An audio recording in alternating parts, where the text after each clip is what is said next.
Hello, I'm going to make a video, quick one here, of the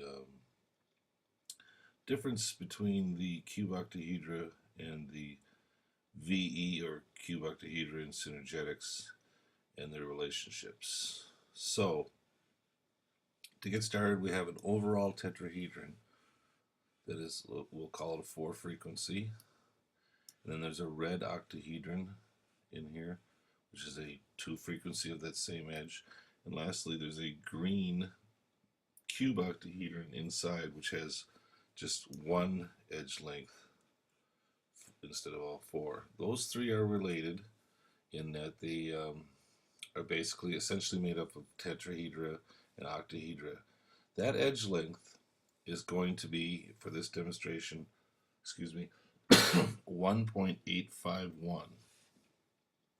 Now the other 2 edges that we haven't shown yet are the yellow cube octahedra and the blue icosahedron.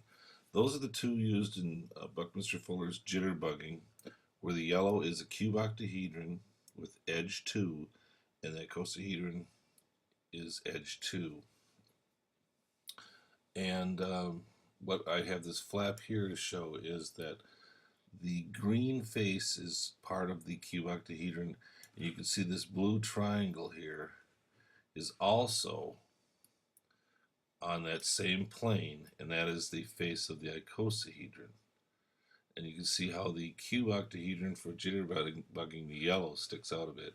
We also see this red triangle here, which is part of a 2 frequency octahedron within this 4 frequency tetrahedron. Let's remember that edge now. 2 times 1.851, or about 3.70, let's say.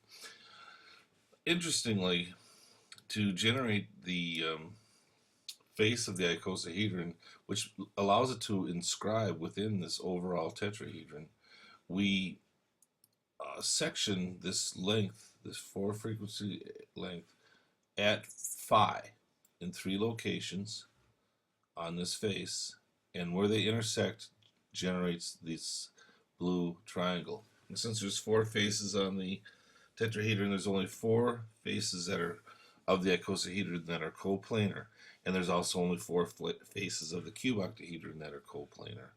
That is the interesting quality that kind of connects this green cube octahedron with its shorter edge length with the icosahedron. And also the icosahedron is inscribed within this red octahedron as well. That's the red triangle, and you can see how the blue triangle is kind of turbined, so to speak, whereas the green one is in the midst. It's the center triangle. This overall triangle is broken down into 4 triangles. The middle one's the green one. This blue one is kind of skew, let's say. So there's some volumetric equivalents that are, or relationships, let's say, that we're after here. And just real briefly, the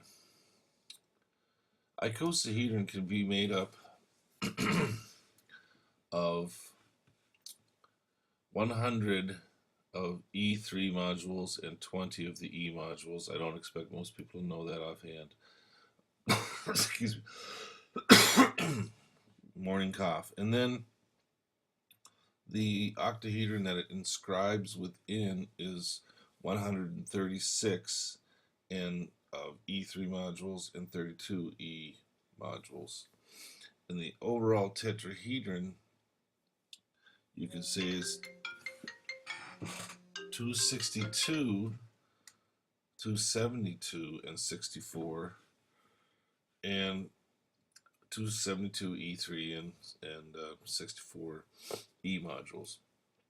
And that finally the green cube octahedron is 85 E3 modules and 20 E modules.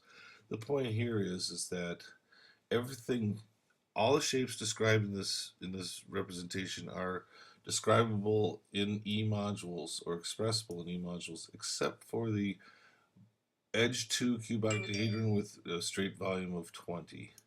And that's the number we're working on. Thanks.